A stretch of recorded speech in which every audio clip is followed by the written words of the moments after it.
Hi everyone, Azriel Knight here, and welcome to another episode of Days of Night. And just before I get started, I want to let you know that Part B of a Fortnight of Film After Show is coming.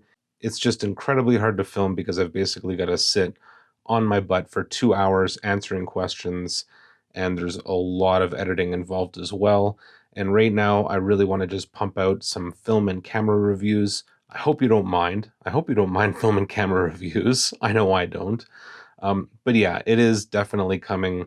It's just building up that energy to basically sit down, like I said, for the better part of a day and getting it all processed. Today, I'm going to be shooting a medium format roll of Fujifilm Neopan 400. Now, this film was discontinued, and this particular roll expired in October 2005. This was sent to me by a very loyal viewer named Al, and Al sent me, oh man, must have been between 30 and 50 rolls of film, most of it frozen, a lot of it expired and discontinued films. This is no exception. Now, the great thing about it being frozen is I'm going to be able to shoot it at box speed. No overexposing due to its age here. As with all my medium format shooting, I'm going to be using my Pentax 6x7, and I've really been loving the 200mm f4. As I said to somebody recently, a telephoto lens just gives you more options because everything's closer. But yeah, nothing to do now but get this camera loaded.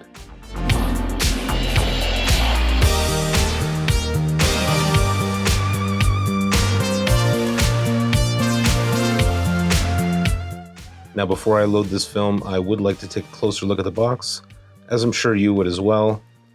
Neopan 400 Professional, made in Japan, packaged for USA and Canada.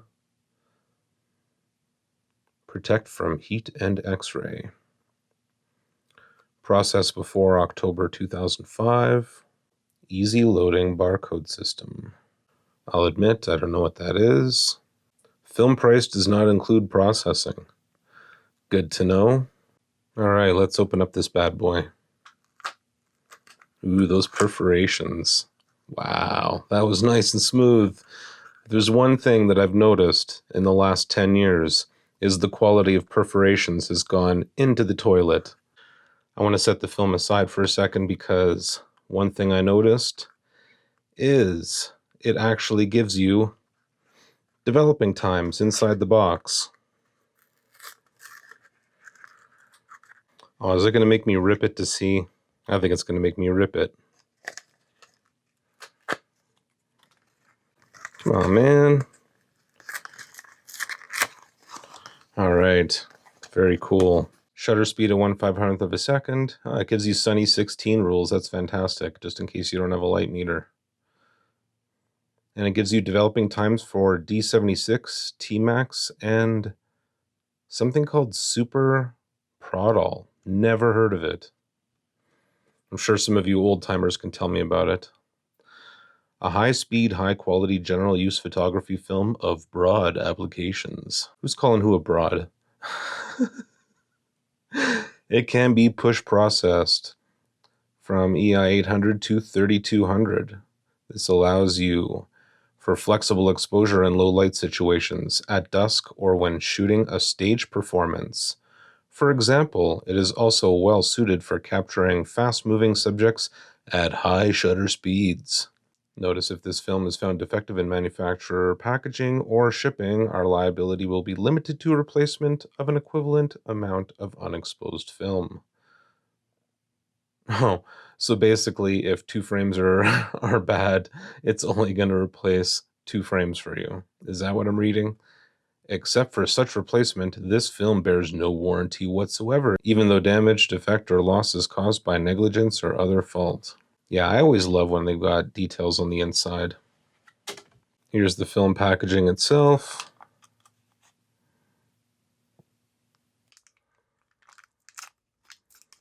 And the film. Nice. All right, let's get this camera loaded.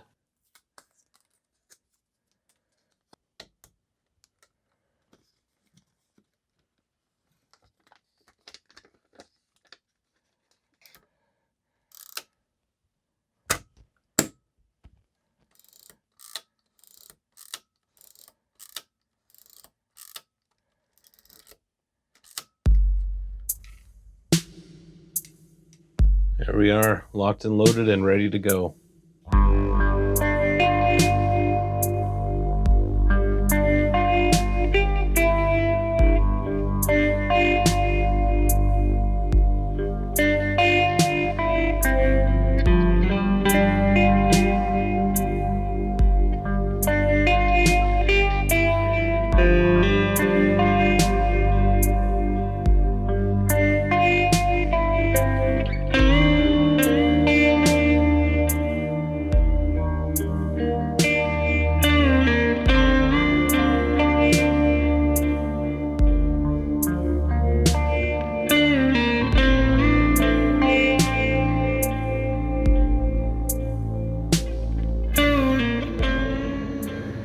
Right now I'm in this really strange part of town, and it's situated in sort of a half industrial park, half residential area.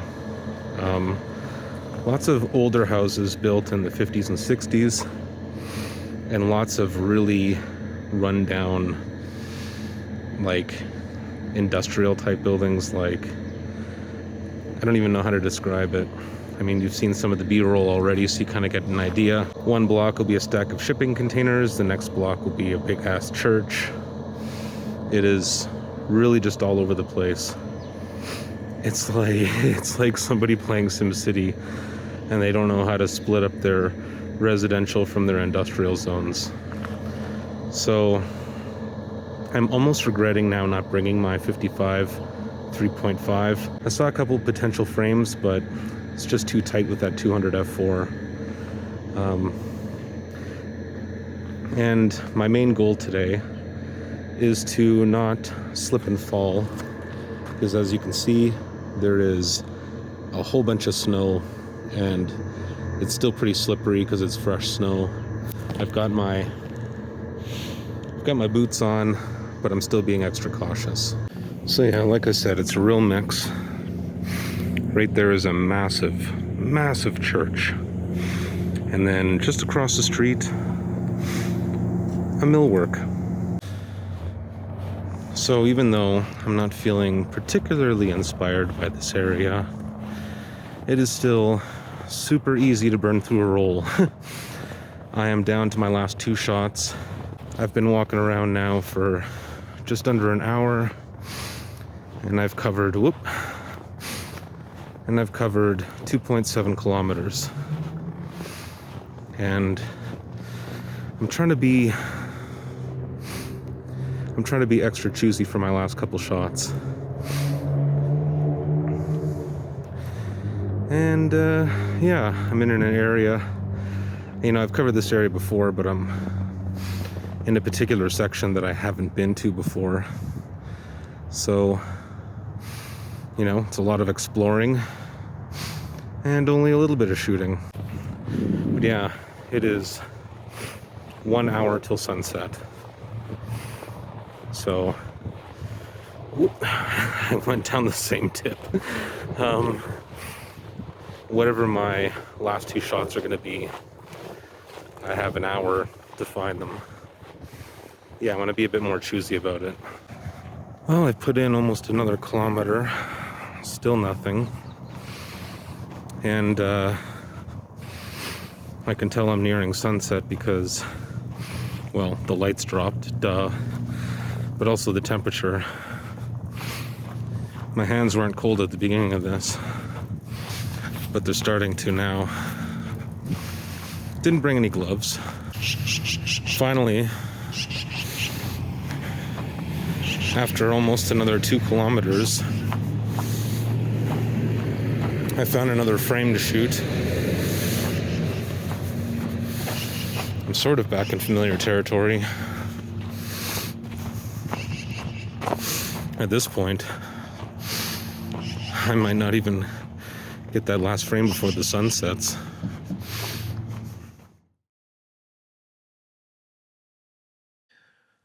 Well, I made it back home. I did get my last 2 shots, but they weren't the stellar diamond in the rough type shots that I was hoping for. They were the sun is setting, my hands are starting to go numb type shots. So I'll be happy if one of those two turns out. That being said, I'm ready to develop my film. I found this barcode at the end of the film. I'm going to assume that this was the barcode mentioned on the box. Film is in the tank, and right now I'm just measuring the temperature of my water. I am getting about 64.7 Fahrenheit, so 3 degrees cooler than what I need it to be.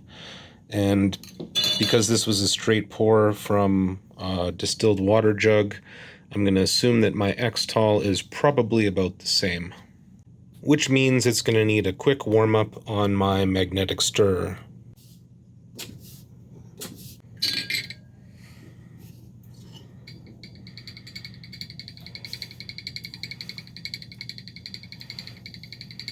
Haven't had too much of a chance to really test this thing yet, but so far it seems to warm everything up pretty quickly. Now, why do I stir when it's just water? To ensure that the temperature reading that I'm getting here is accurate and not just the center of the water rather than the bottom, which will be the hottest. As you can see, that took barely any time at all. In fact, I should probably take it off now because it'll continue to heat up via the glass. Yeah, the pre-bath was already at 69 Fahrenheit when I poured it in, so I'll have to be careful when I warm up the X-Tol here. I am using a stock solution, so all developer, no water. 1+0 for lack of a better term. The element here was still hot to the touch, so I'm actually just using that to warm up the X-Tol. We'll see how far it takes it. So far it's taken it up by almost a degree in just about a minute or so.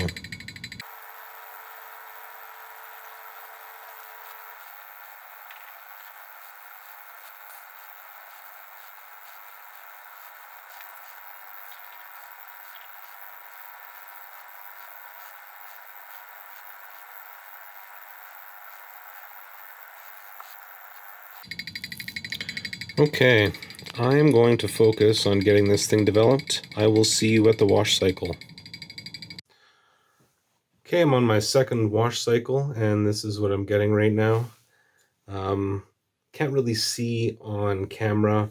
There is a slight tint to the water, but it is so subtle. If this was my last wash cycle, I would say that it's fine, it's clear. But I'm doing one more just for good measure, because that's what you do in photography. You double up on everything for safety. And yeah, I'm going to pour this out. Then I'm going to do 20 inversions on the tank there for the last wash cycle.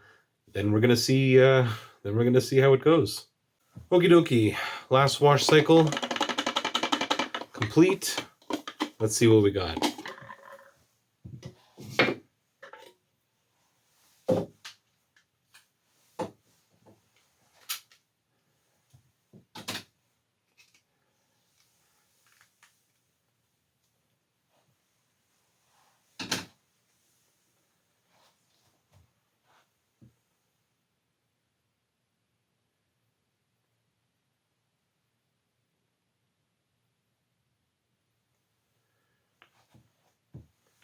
Okay, good news and bad news. Good news is I have beautiful, properly exposed negatives. Bad news is I have a blank frame and I don't know why. That has never happened with my Pentax 6x7 before, but I do have a blank frame. It's not completely blank. There's a very, very faint line. I know what I shot and I know what my settings were too. It was f16 at 1/500th of a second, and I was shooting a really super dark scene. What I might have done is just gotten the exposure wrong, but it'll definitely be something I'll have to look out for on future rolls. Other than that, these look fantastic. I cannot wait to see them scanned. You don't have to wait though. Here are today's highlights and my contact sheet.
Hey folks, I hope you enjoyed those. I'll be the first to tell you that those aren't my best photos that I've taken in the last couple of months.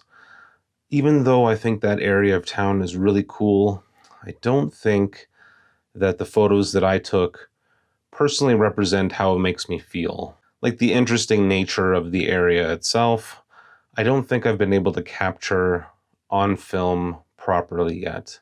And I've been down there probably about a half a dozen times in the last couple of years. Maybe it needs a different time of day. Maybe it needs different weather. But I've shot it in the rain. I've shot it in the snow. I've shot it midday. I've shot it near sunset. And I still haven't quite got what I want out of it. But, I'll try again at some point. Now, before I talk about the film, I need to address some bad news. And it's only appropriate that this is being filmed on Friday the 13th. But I seem to be suffering from a YouTube bug. Somewhere around the end of the Fortnight of Film marathon, my ad revenue plummeted to $0. Not just on new videos, but on all of my videos. And I have over 200 videos. And I didn't notice this before because I wasn't looking closely enough. But I noticed a steep drop in my monthly ad revenue. And I went and I had a closer look. And all 100% of my ad revenue is at zero from the end of October to the beginning of November. And that includes some of the highest rated videos that I've had in a year.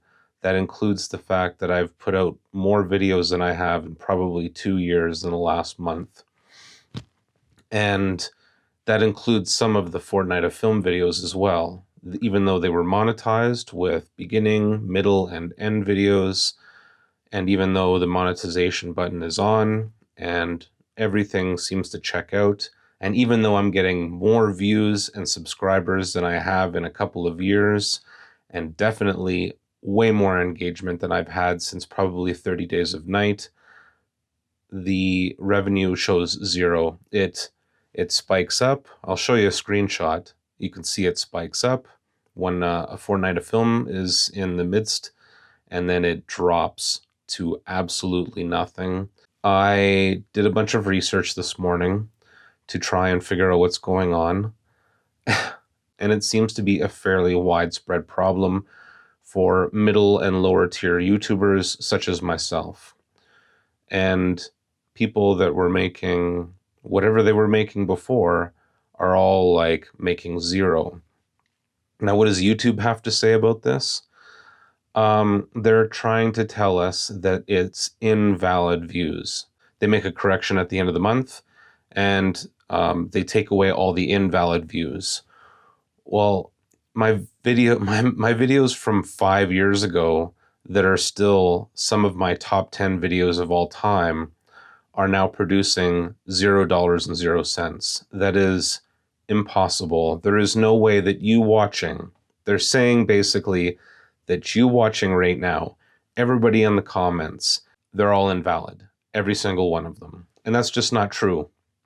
There's even an article from Forbes magazine that I'll link in the description outlining the issue. And right now, YouTube is giving us all copy-paste answers that that they're just correcting for invalid views, and we got to make sure that we're following community guidelines, and that ultimately that we're responsible for tracking down invalid views. And it's incredibly frustrating because I haven't had a serious issue with YouTube in a couple of years now, and it seems to have reared its ugly head. They've changed something in the algorithm to better capture what they're calling invalid views, and the little guy like me is suffering from it. And at this point, a lot of people are getting from YouTube that it's a bug, and then they're coming back a week later saying, no, it's you. And before you ask, yes, I contacted Google. I had a chat. It took almost an hour for them to basically just copy and paste a whole bunch of text that looks almost word for word identical to everything else I've seen. And it's basically a mathematical impossibility that every single view is invalid. Otherwise, I wouldn't be getting comments, likes. This channel can't function without revenue. And not all of the revenue comes from YouTube, but it's also, this channel also functions on something else, and that's my motivation. And that's the honest truth, that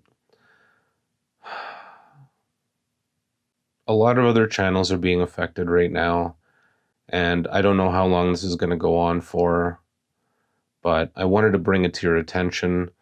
I want to thank you for all of your incredible support. For right now, nothing's going to change. I'm going to keep releasing videos because your support off the platform has also been really fantastic. A bunch of new patrons at the $5, $13, and even $26 level. And if 10% of you who watch this video donated at the $5 level, which would give you early access and your name in the credits, this wouldn't even be an issue for me anymore. I wouldn't have to bring it up on this video. But if you've ever been on the fence with Patreon before, now's the time to donate, because I could really use your help. Thanks for listening to my rant, though. Let's try and pick up the mood here for the last part of this video, and that is talking about the film Fuji Neopan 400 Pro. It was amazing to be able to shoot a roll of film this old at box speed, and I look forward to Al's other donations, because some of the films are even older and they've been frozen, and I should be able to shoot those at box speed too.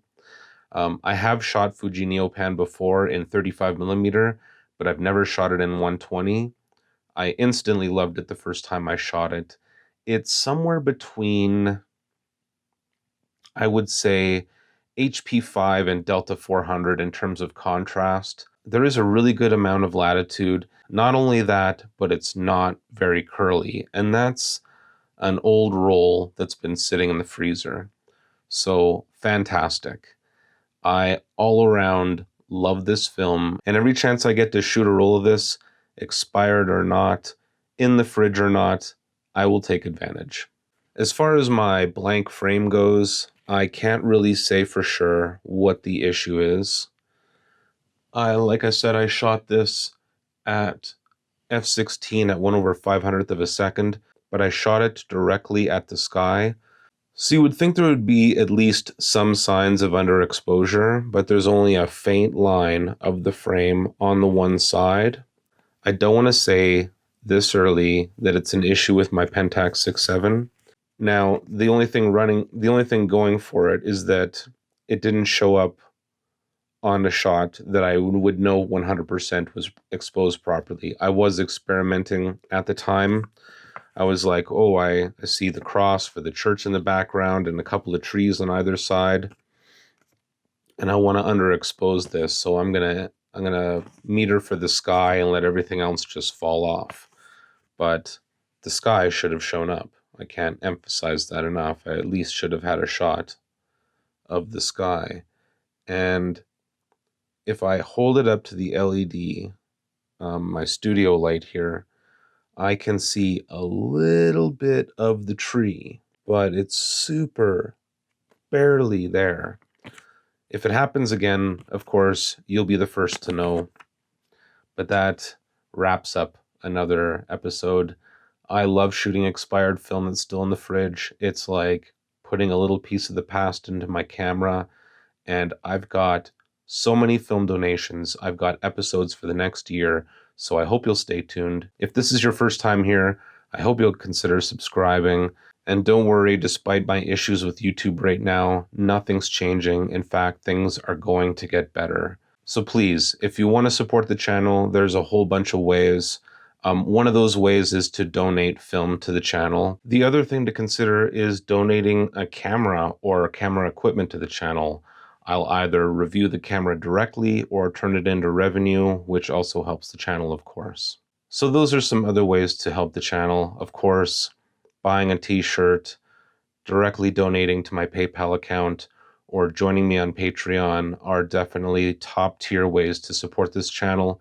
Sharing the video too, sharing it on your Twitter account. It doesn't matter if you've got 50 followers or 5 followers. The act of sharing gives the algorithm a boost, even if it's not giving the revenue a boost at the moment. So with all that being said, thank you for watching. Thanks for putting up with my rant today. I really appreciate it. And until next time, stay classic.